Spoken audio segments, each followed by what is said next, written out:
بسم اللہ الرحمن الرحیم.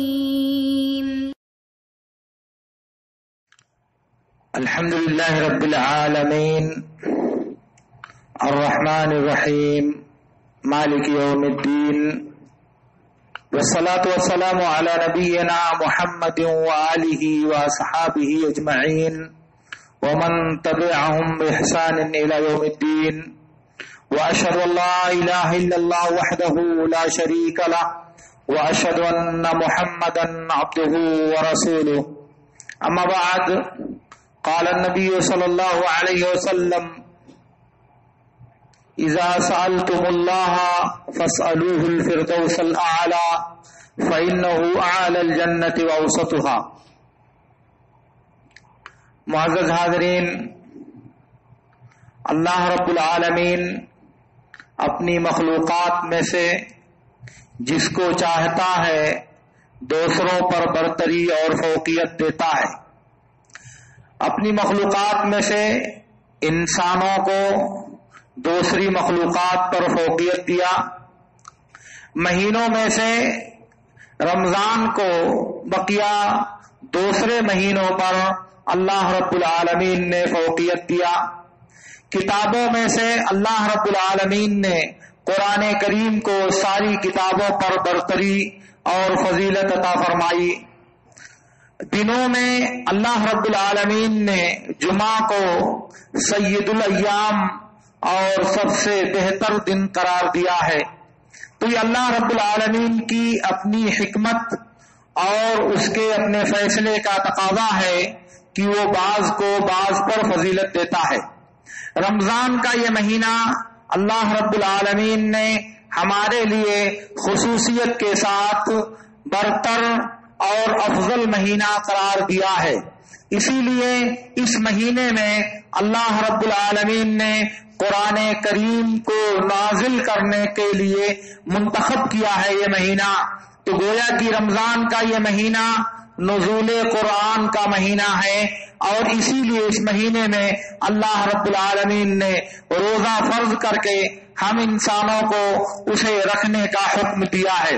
اب ایسی صورت میں اس ماہ میں اللہ رب العالمین نے جو برکتیں اور جو بھلائیاں رکھی ہیں ان کو حاصل کرنے کے لیے ہمیں کمر ہمت کسنا چاہیے، ہمیں عزم و ارادہ بنانا چاہیے، اور ہمیں ہر ممکن صورت میں آگے بڑھنے کی کوشش کرنی چاہیے. اور یاد رکھنا چاہیے اللہ کے رسول صلی اللہ علیہ وسلم نے ام المومنین عائشہ رضی اللہ تعالی عنہا سے کہا تھا، جیسا کہ صحیح بخاری کی روایت میں ہے: ان اجرک علی قدر نصبک، جس قدر تمہیں تھکان پریشانی اور جس قدر تمہیں حیرانی ہوگی عبادت کرنے میں، اسی قدر تمہیں اجر بھی ملے گا. گویا کہ جس قدر زیادہ آپ محنت کرو گے، جس قدر زیادہ آپ مشقت برداشت کرو گے، اسی کے بقدر اللہ رب العالمین آپ کو اجر اور ثواب سے بھی نوازے گا. اس لیے نبی صلی اللہ علیہ وسلم صحابہ کی تربیت کرتے تھے کہ وہ بلند درجات کو، بلند مراتب کو اور بڑے بڑے فضائل کو حاصل کرنے کی کوشش کریں. اور اسی لیے نبی صلی اللہ علیہ وسلم نے ارشاد فرمایا، جیسا کہ صحیح بخاری کی روایت میں ہے کہ جب تم اللہ سے مانگو تو جنت الفردوس مانگو، کیونکہ وہ جنت کا سب سے اعلیٰ اور سب سے افضل درجہ ہے. جنت کے جو درجات 100 سے زیادہ اللہ رب العالمین نے متعین کیے ہیں، ان میں سب سے افضل درجہ جنت الفردوس ہے. نبی صلی اللہ علیہ وسلم نے سکھایا اللہ سے مانگو تو جنت الفردوس مانگو. کیوں؟ اس لیے کہ جب انسان کسی بلند چیز کو حاصل کرنے کا، کسی بڑی چیز کو پانے کا عزم بناتا ہے، ارادہ کرتا ہے، تو اسی کے حساب سے تیاری بھی کرتا ہے، اسی کے حساب سے اسباب بھی اپناتا ہے. اور جب انسان بلندی پر پہنچنے کی کوشش کرے گا، اونچائی کو طے کرنے کی کوشش کرے گا، تو اگر وہاں تک نہیں بھی پہنچا تو کچھ بلندی تو پائے گا. اگر وہاں تک پورا نہیں پہنچ سکا تو کچھ تو اوپر جائے گا. ایسا نہیں ہو سکتا کہ وہ زمین کی تہ میں رہ کر کے گم ہو جائے اور کچھ نہ حاصل کر سکے. تو نبی صلی اللہ علیہ وسلم نے تعلیم یہ دیا ہے کہ اللہ سے بڑی چیز کا سوال کرو، اللہ سے بڑی بات مانگو۔ کیوں؟ اس لیے کہ انسان کو ہمت ہوگی، ارادہ ہوگا، اس کو عزیمت ہوگی، پختگی اور استحکام پیدا ہوگا اس کی طلب میں۔ اور جب انسان ایسا کرے گا تو کوشش کرے گا، محنت کرے گا۔ تو رمضان کا مہینہ یہ ہمارے پاس اسی لیے آیا ہے، اور اسی لیے بخاری کی ایک روایت میں ہے، اللہ کے رسول صلی اللہ علیہ وسلم نے فرمایا کہ ان فی الجنۃ سبعۃ ابواب يدخل منها العابدون فاهل الصلاة يدخلون من باب الصلاة واهل الصدقة يدخلون من باب الصدقة واهل الجهاد من باب الجهاد واهل الصيام من باب الريان۔ اللہ کے نبی صلی اللہ علیہ وسلم نے فرمایا جنت میں 7 دروازے ہیں، ہر دروازے سے وہ لوگ داخل ہوں گے جو عبادت انجام دینے والے ہیں، جیسے جو نفلی نمازوں کا کثرت سے اہتمام کرتے ہیں وہ باب الصلاۃ سے داخل ہوں گے، جو صدقہ اور زکوٰۃ کثرت سے کرتے ہیں وہ باب الصدقہ سے داخل ہوں گے، جو لوگ جہاد فی سبیل اللہ میں وقت گزارتے ہیں وہ باب الجہاد سے داخل ہوں گے، اور جو روزے دار لوگ ہیں وہ باب الریان سے داخل ہوں گے۔ ریان ایک دروازہ جنت کا ہے جو اللہ تعالیٰ نے روزے داروں کے لیے خاص کر رکھا ہے۔ ابو بکر صدیق رضی اللہ تعالیٰ عنہ نے کہا ما علی من یدعى من تلک الابواب من حرج فهل من احد یدعى من تلک الابواب كلها قال نعم وارجو ان تكون منهم۔ ابو بکر صدیق نے کہا اللہ کے رسول جو ان دروازوں سے جنت میں داخل ہونے کے لیے بلایا جائے گا، جس کو اس دروازوں سے جنت میں داخل ہونے کی دعوت دی جائے گی، اس کی کوئی ضرورت نہیں ہے مجھ کو۔ آپ یہ بتائیں کہ کیا کوئی انسان ایسا بھی ہے جو ان 8 دروازوں سے جنت میں داخل ہو سکتا ہے، جن کو ان 8 دروازوں سے جنت میں داخل ہونے کی دعوت دی جائے گی؟ کہا ہاں، اور مجھے امید ہے کہ تم انہی میں سے ہو۔ جن لوگوں کو جنت کے تمام دروازوں سے یعنی 7 دروازوں سے داخل ہونے کی دعوت دی جائے گی، جنت کے 7 دروازوں سے جن کو داخلہ دیا جائے گا، ان میں ابو بکر صدیق رضی اللہ تعالیٰ عنہ بھی۔ آپ سوچیں ابو بکر صدیق رضی اللہ تعالیٰ عنہ کو یہ بات گوارا نہیں ہے کہ جنت کے ایک دروازے سے جنت میں جائیں، جنت کے ایک دروازے سے داخل ہونے کی اجازت تو نہیں ملے، اس لیے بات ان کو گوارا نہیں ہے۔ کہتے ہیں آپ وہ بتائیے کہ جو تمام دروازوں سے 7 دروازوں سے جس کو داخل ہونے کی اجازت ملے، کیا کوئی ایسا ہے؟ اس کا مطلب یہ ہے کہ ابو بکر صدیق رضی اللہ تعالیٰ عنہ جو نبی صلی اللہ علیہ وسلم کی تربیت میں اور نبی صلی اللہ علیہ وسلم کی تعلیم میں تھے، ان کو یہ بات گوارا نہیں تھی کہ جنت میں جانے کے لیے صرف ایک دروازہ مجھے ملے۔ اور جب انسان 7 دروازوں سے داخل ہونے کے لیے کوشش کرے گا تو وہ اعمال اپنائے گا کہ نہیں اپنائے گا؟ جس انسان کو یہ طلب ہوگی، جس انسان کے دل میں یہ طلب ہوگی کہ مجھے 8 دروازوں سے جنت میں داخل ہونا چاہیے، تو تمام اعمال کو انجام دینے کی کوشش کرے گا، دنیا میں ان دروازوں کو پانے کے وسائل اور اسباب کو اپنائے گا۔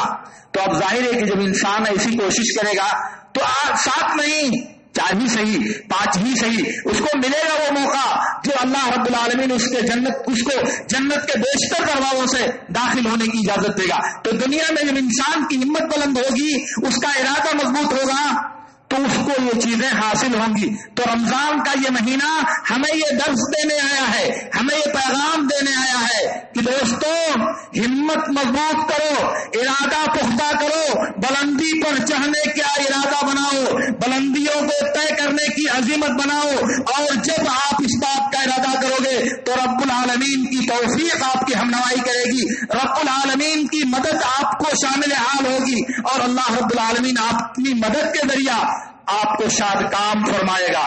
جی ہاں، صحیح مسلم کی ایک روایت میں ہے کہ اللہ کے نبی صلی اللہ علیہ وسلم کی خدمت کرتا تھا ایک بچہ، 10-11 سال اس کی عمر تھی، ربیعہ بن کعب اسلمی رضی اللہ تعالیٰ عنہ۔ وہ نبی صلی اللہ علیہ وسلم کی خدمت کرتا تھا، پانی لا دیا، مسواک لا دیا، وضو کرا دیا، جو نبی صلی اللہ علیہ وسلم کی ضرورتیں ہوتی تھیں وہ آپ کی خدمت کرتا تھا، آپ کے ساتھ رہتا تھا، چھوٹا بچہ 10-11 سال اس کی عمر تھی۔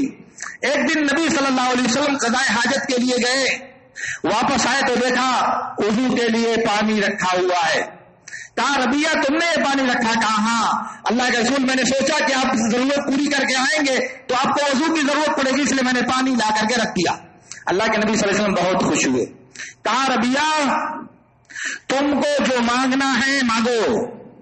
ذرا دل کھول کر میری یہ بات سنیے گا میرے دوستو. اللہ کے نبی نے اس بچے سے کہا کہ ربیہ جو سوال کرنا ہے سوال کر لو, جو مانگنا ہے مانگ لو. احمد کی روایت میں ہے, مسلم میں نہیں ہے, احمد کی روایت میں ہے. ربیہ نے کہا اللہ کے رسول کل بتاؤں گا. کہا کل بتاؤں گا کہ مجھے کیا چاہیے.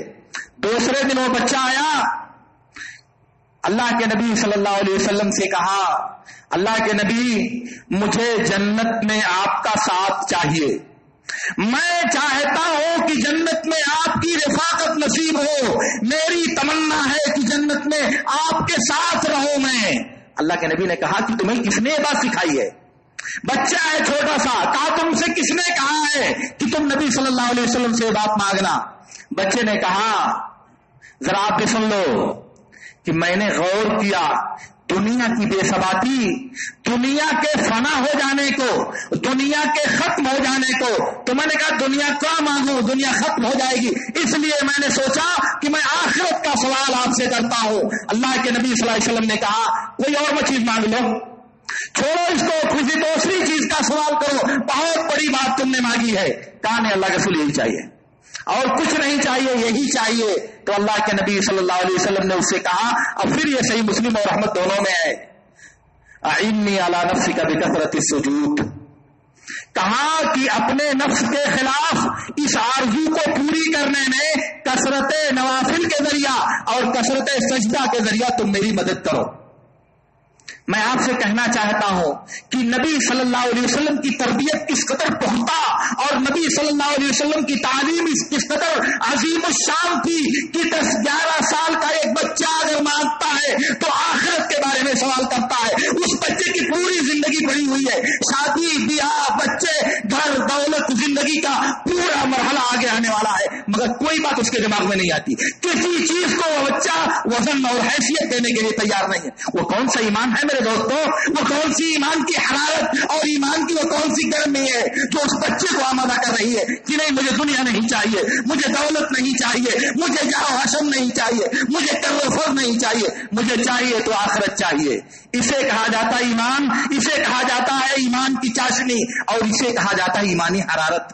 اب سوچو میرے دوستوں تھوڑی دیر کے لیے, وہ بچہ اللہ کے نبی صلی اللہ علیہ وسلم سے جو سوال کرنا چاہے سوال کر سکتا تھا, جو مانگنا چاہے مانگ سکتا تھا, جو کچھ مانگنا چاہے وہ طلب کر سکتا تھا. مگر اس بچے نے, اس چھوٹے سے بچے نے, جس بچے کو ہمارے یہاں تصور ہے مل صاحب بہت چھوٹا بچہ ہے بعد میں سمجھ جائے گا, ارے بہت نادان بچہ ہے بعد میں بڑا ہوگا تو سمجھ جائے گا, وہ کبھی مرحلہ نہیں آتا کہ وہ سمجھ سکے, کبھی نہیں سمجھتا بڑا ہونے کے بعد زندگی میں. اس بچے نے منتخب کیا تو اتنا بڑا سوال, آخرت کا سوال منتخب کیا, اور آسانی سے نہیں. کہا میں نے غور کیا ہے, میں نے سوچا ہے, میں نے جستجو کی ہے, تو مجھے لگا یہ دنیا ناپید ہو جانے والی ہے, یہ دنیا ختم ہو جانے والی ہے, یہ دنیا ساتھ چھوڑ دینے والی ہے, اس لیے کیوں نہ میں وہ چیز مانگوں جو ہمیشہ باقی رہنے والی ہو. میں آپ سے پوچھتا ہوں, اگر یہ سوال ہم سے کیا جائے, اگر یہ سوال ہم سے کوئی انسان کرے کہ مانگو کیا مانگنا چاہتے ہو, ہے ہم میں سے کسی کے پاس جواب, ہے ہم میں سے کسی کے پاس استعداد, ہے ہم میں سے کسی کے دل میں ایمان کی وہ چاشنی اور ایمان کی وہ گرمی کہ وہ دنیا کو پیروں سے روک دے گا, دنیا کی دولت کو پیروں سے ٹھکرا دے گا اور آخرت کے لیے اپنا سب کچھ قربان کرنے پر آمادہ ہو جائے گا. سوچو آپ اپنے نفس سے, ایک بار سوال کرو آپ اپنے دل سے, اور ایک مرتبہ تنہائی میں بیٹھ کر آپ اپنے زمین سے یہ سوال پوچھو کہ آپ کو کیا چاہیے, گاڑی چاہیے, گھوڑا چاہیے, گھر چاہیے, بیلنس چاہیے, کیا چاہیے آپ کو؟ ذرا سوچئے. آپ کا نفس اگر کبھی فرصت دے گا, آپ کا زمین کبھی آپ کو فرصت دے گا, تو آپ اس سوال کا حل اپنے دل سے مانگیے. آپ کیا مانگو گے؟ جی ہاں میرے دوستو, یہ نبی صلی اللہ علیہ وسلم کی تربیت اور نبی صلی اللہ علیہ وسلم کی تعلیم کا اثر تھا کہ اگر انسان دنیا کے بارے میں سوچتا ہے تو اسی دائرے میں رہ کر کے جو اللہ رب العالمین نے سکھایا ہے, اگر انسان دنیا حاصل کرنا چاہتا ہے تو اسی دائرے میں رہ کر کے جو دائرہ اللہ رب العالمین نے ہم انسانوں کے لیے متعین کیا ہے. میں جب یہ بات سوچتا ہوں اور جب یہ حدیث پڑھتا ہوں تو میرا کلیجہ شک ہو جاتا ہے.